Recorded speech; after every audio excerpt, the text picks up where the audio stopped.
Hello, everyone.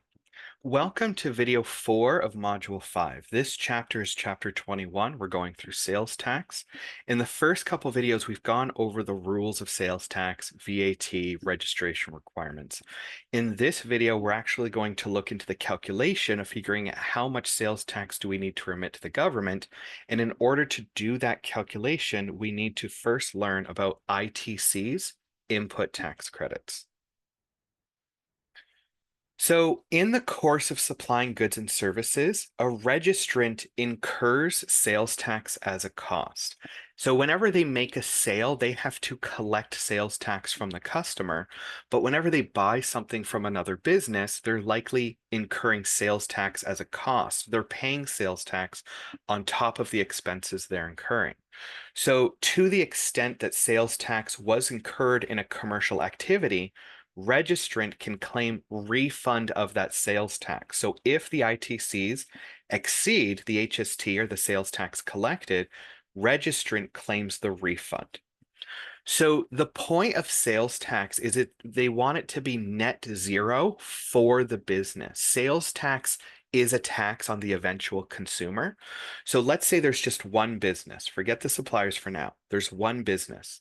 If I collect $300 from the customer for sales tax, I remit $300.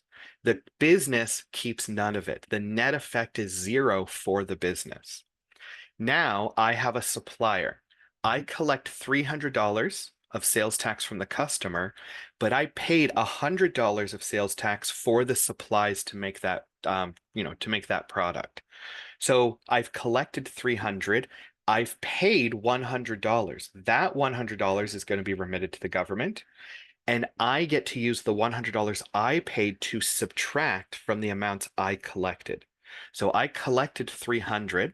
I paid 100, so I'm going to net the difference of only $200. That $200 will go to the government. So of the $300 in sales tax I collected, $200 went to the government, $100 went to a supplier. In my business, it's still net zero. 300 collected minus 200 minus 100. So it's still net zero for me. The government collected $200 from me and $100 from the supplier. So the government still has the 300 total dollars, and the customer still paid a total of $300. So the government gets their taxes, customer paid, both businesses net to zero. So this is the function of the input tax credits. The input tax credits are trying to keep track of what sales tax I paid, and I get to net that against the sales tax collected. If my ITCs exceed my sales tax collected, so I've paid $300 to my supplier, but I've only collected 100 from the customer. So since the eventual customer paid 100, that's the net amount that the government should have. But the government collected $300 from my supplier. I paid 3, that $300 went to the government. I collected 1 and paid 3. So 100 minus 300 is a negative amount of $200. So the government collected $300 from my supplier. They will give me a refund of $200 because I have a net negative because of my ITCs. So they collect 300, pay me back out my $200. They're left with $100 collected in sales tax. The customer paid $100 in sales tax. They match. The supplier nets to zero. I net to zero. 100 collected from the customer, 200 collected from the government, 300 paid to the supplier, still nets to zero. So these ITCs and HST collected are designed to sort of keep sales tax separate from the business operations. Generally, business operations don't profit from sales tax. So claiming ITCs varies depending on whether the sales tax is paid on current or capital expenditures. So on the next slide, I'll break that down. Current expenditures are your everyday expenses. I buy supplies, I pay rent, I purchase product. So if I'm buying things primarily for business, and primarily, the term primarily pretty much denotes 90% or more. So if it's primarily for business, 90% or more, I get the full input tax credit. If I buy a bunch of product, like let's say I have a convenience store and I buy a bunch of product and I have it's you know, sports drinks and I drink one myself, yes, there's a percentage that's a personal portion, but the rest of the order goes to business. So I still get the input tax credit for the full amount. So even though a small portion of it was for personal benefit, I still got the full tax credit. Alternatively to the 9%, if I use less than 10% of the purchase in business, then I don't get to claim any of the tax credit. So primarily personal, primarily business is 100% or nil. If I have an expenditure that's, say, 60% for business and I paid $100 of sales tax, my input tax credit will be 60%, the business portion of the sales tax paid. So I paid 100, but $60 of it was for business. My ITC gets to be the $60. So we generally take the portion of our expense. That's the amount for the business portion of the expense is the amount of ITC we can take. Primarily business, all. Primarily personal, none. But if it's 70% for business, 70% of the tax credit. This also applies to capital real property. So this normally means land and buildings. So if I have a building that's primarily for business, but I'm also living in an upstairs room, well, then that portion that's for business gets to be deducted, or those ITCs related to that portion of the real property gets to be deducted from sales tax. Capital personal property generally means everything that's not real property for capital expenditures. So this can be equipment, furniture, machinery, certain supplies. So that capital property we denote it as, is it mostly business or mostly personal? So 90% is a term we normally relate to as primarily, but if it's mostly for business, which means just more than 50%, then our ITC gets to be the full amount. We bought this piece of equipment mostly for business, we'll get the full ITC. If it's mostly personal, we claim nothing. Passenger vehicles is the most complicated one. It's complicated because passenger vehicles have a limitation for capitalization. So if I have a corporation and I buy a passenger vehicle that's, say, $60,000, I will have paid sales tax on $60,000. But if we remember our CCA classes, 10.1 for passenger vehicles has a capitalization limit. I can't capitalize more than $37,000. So my ITCs are limited to that same portion. So even though I paid sales tax on 60,000, I can only claim the sales tax for the 37,000 I'm capitalizing. So if it's primarily for business, all taxpayers get the full tax credit. So this car's primarily for business. I'll get to claim the full tax credit on that $37,000. If it's used less than 90% for business, corporations do not get any tax credit. So it's just, is it primarily for business, the corporation gets it. If not, the corporation does not get the tax credit. The complication comes for individuals. If I own the car in my name, I will have paid sales tax on it. But if only a portion of it is being used in my personal business, then I'll have some percentage between 10 and 90%.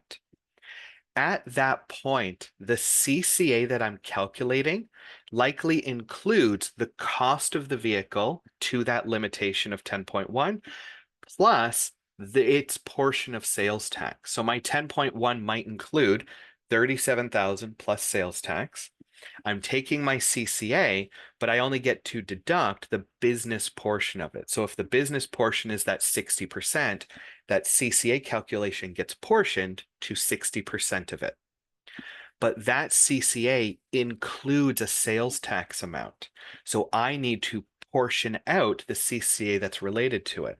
So in this example, I usually use $1,000 for a laptop. If I bought a laptop for $1,000, that's its price, but I will have to have paid sales tax on it. So sales tax is an extra 13%. So I will have spent $1,130.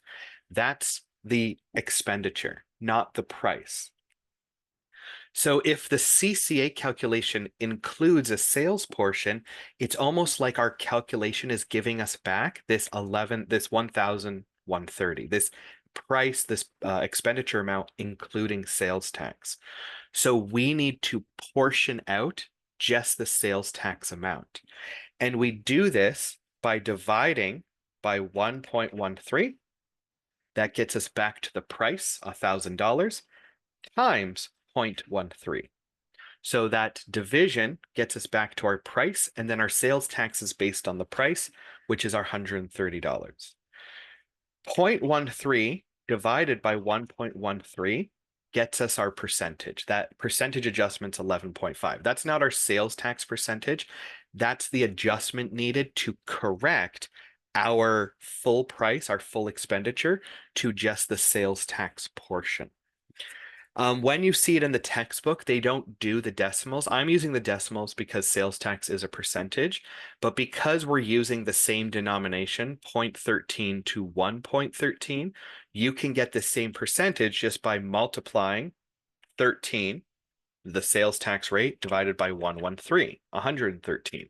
That gets us the same percentage rate. So in the textbook, you will see 1130 times 13 divided by 113, $130. So it still isolates just the sales tax portion. And we'll see this again when I'm doing exercise 4. So if that's confusing, we will revisit it during the 4th exercise. There are additional restrictions on claiming ITCs. There's restrictions on expenditures reasonability. An expenditure must be reasonable for the business to claim its ITC. If it's unreasonable, you can only deduct the reasonable portion. Other restrictions where no ITCs can be claimed is on club dues, 50% of meals and entertainment, the portion of the cost of a passenger vehicle that exceeds prescribed amounts, and personal or living expenses. These restrictions are all the same thing. If you can't deduct it from taxes for business purposes, you can't deduct the ITCs of the sales tax. These are the same expense limitations from taxable income. So from an accounting standpoint, we might pay some golf club dues, but those golf club dues have to be removed or added back to income for tax purposes. You cannot have that expense. So since we're removing the expense for tax purposes, we remove the related ITCs from our sales tax return. If it's an unreasonable expenditure, you can't claim it for taxes, which means you can't claim the ITC either. So in order to claim an ITC, a sales tax amount paid, the expenditure related to it must be deductible for tax reasons as well. So if it's not a business expense, you cannot claim an ITC. GST and HST don't worry about matching. So accounting standards uses accrual methods, taxable income, uses reserves to imitate the accrual method. So we do this for matching principles. The expense of a product is deducted from income when I sell that same product. We match to the expense the revenue generated. Sales tax doesn't care about matching, it just cares about what's paid. In this period, I collected $100 and I paid 60. Okay, well, then $40 needs to be remitted. If I buy a piece of inventory that has yet to be expensed, I can still use the ITC for the sales tax associated with the inventory. We care about, it's kind of a cash basis. When was sales tax incurred and paid? When was sales tax collected? So allocations for accounting and income tax, like amortization, are irrelevant for sales tax, except in that one notion when passenger vehicles use CCA, but we'll get to that. Some deductions don't influence sales tax because they don't have sales tax associated with it. When you pay a salary to someone, when you get a paycheck from work, you don't also collect sales tax. In the same way, you don't claim, the business doesn't claim sales tax because none was paid. Banks, or financial institutions are exempt from sales tax, or their services are exempt from sales tax, so you don't pay sales tax on it. So your interest expenses also don't have ITCs associated with it. So here's the example, fully taxable and zero rated supplies. So zero rated supplies are still charging HST. It's just zero instead of, say, 5% or 13%. GAAP income statement. So from an accounting standpoint, the sales was 6.7 million. We're expensing cost of goods sold of 4.2, amortization was 1.4, salaries and wages was 500,000, and some other expenses for 200,000. Capital expenditures included $2 million for an office building, 40% was for zero-rated supplies, and 60% was fully taxable. Zero-rated supplies are still, quote, charging HST. So that means 100% of this office building is HST applicable, even if 40% of it isn't actually collecting anything. So the GST on that $2 million will be fully deductible as an ITC. If 40% was for tax exempt supplies, then we would have to adjust our sales tax for the 2 million. But since it's zero rated and fully taxable, we can take the full GST ITC. The same goes for the $1 million for equipment. Purchases for goods for resale was 4.5 million. So we bought 4.5 million worth of product. We only sold 4.2 million of it. So 4.2 million is affecting our income statement because of matching, but we get to claim the ITC for the full amount of inventory paid. Other expenses, still 80%, 20, still zero rated fully taxable supplies, so still charging HST. And 5 million of the sales were fully taxable supply. The remainder was zero rated. So we didn't collect HST on the full 6.7 amount. We only collected 5% on 5 million. So let's do all that together. So the GST collected on the fully taxable portion of 5%, we collected $250,000 from customers. Our purchases, we're using the full purchases made. We're not concerned about cost of goods sold. We're concerned with how much did we pay. We paid 4.5 million, 5% on that. We must have paid 225,000 of sales tax, so that gets subtracted as an ITC. Amortization and salaries don't have sales tax associated with them, so that's NA. 5% of our other expenses was $10,000. 5% of the 2 million and 5% of the 1 million was 100,000 and 50,000. So we don't need to modify this ITC amount because 100% was still for taxable supplies. It's just a portion of those supplies were zero rated, but we still get to claim the ITC for them. So the GST payable is a refund. We're going to get back $135,000. We collected 250,000 and we spent way more in sales tax in that period. Notice that our refund is a negative number, but our income statement shows a positive income. So your HST return does not necessarily match the economic result of your income statement. It cares about how much did you physically collect, how much did you physically pay. Okay, so let's apply these principles or these details of ITCs to our calculations. March Limited carries on business in Ontario. The HST rate is 13%.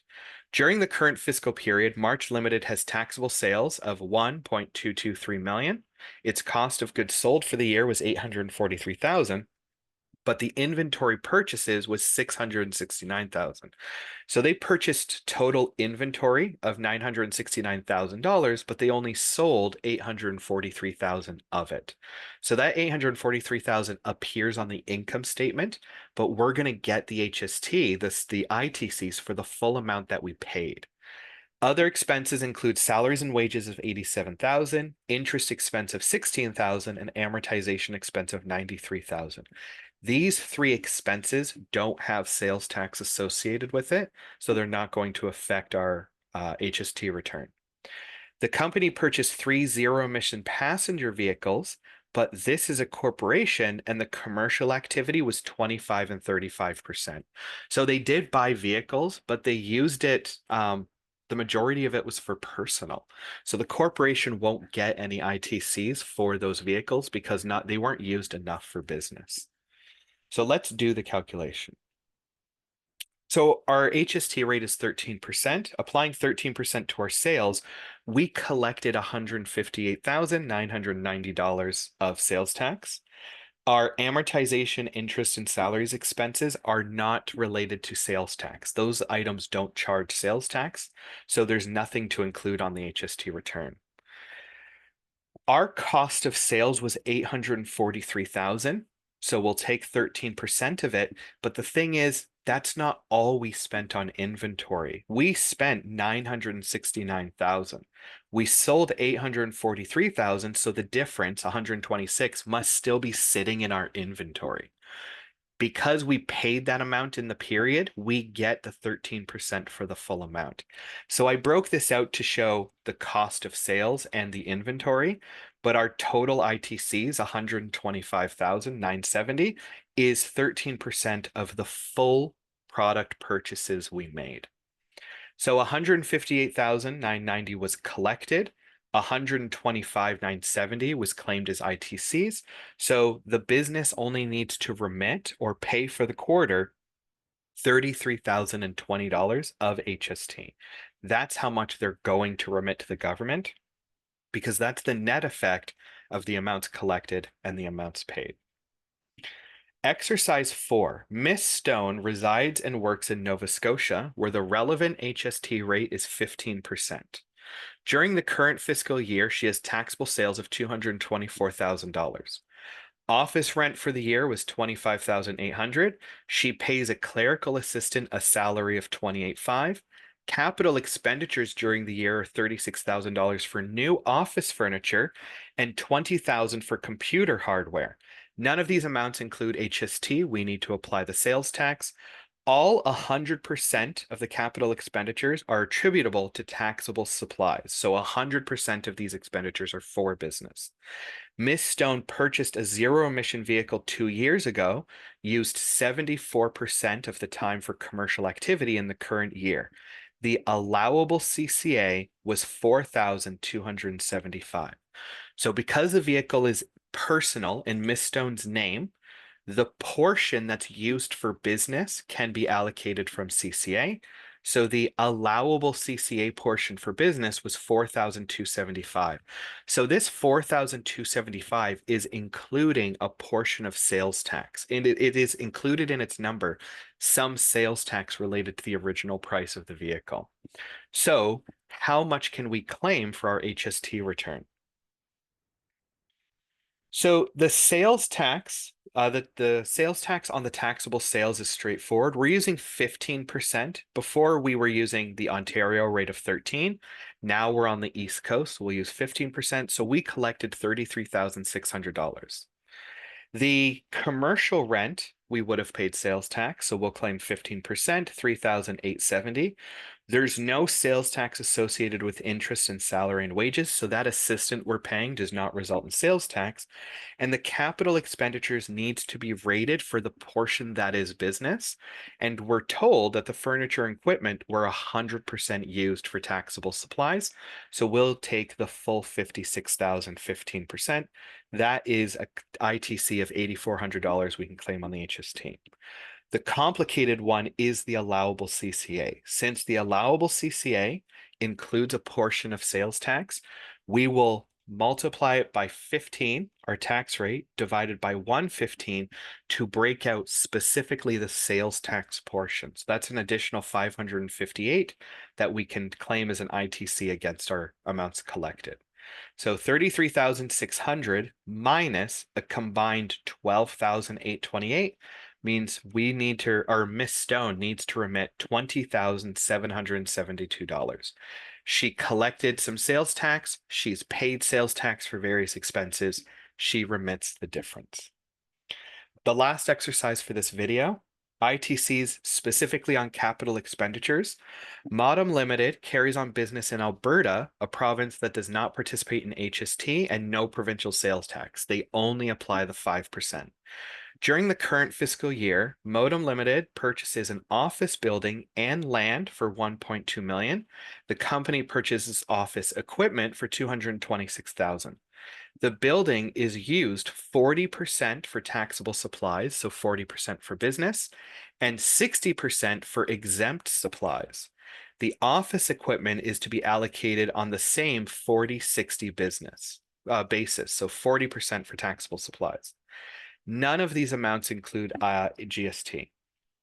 So we're kind of just doing that pro rata calculation on this section here on the land and building purchase. So land and building is real property. So it gets allocated at the same rate that current expenditures do. So if 40% of it's for business, we'll take 40% of the ITCs. So 40% of 1.2 million is 480,000. So the proration is the portion of taxable supply. Capital personal property or capital property that doesn't fall into land and building has to be based on, is it mostly for business or mostly personal or mostly for exempt supplies? Since only 40% of it is used for taxable supplies, that's below that 50% inclusion test. And so this 50% is kind of all or nothing. So because the taxable supplies is 40%, we don't get to claim any of that amount for our sales tax ITC. So we only have the 480,000. Alberta would only charge the 5%, so it will result in an ITC of $24,000. That's what we'll get to deduct against our HST collected. So we've done 3 exercises. We've seen how HST is actually calculated for a return. When we come back, we'll show you the quick method, which is a sort of relief calculation that only small businesses can use to quickly calculate a sales tax return. So thank you for your time. See you in the next video.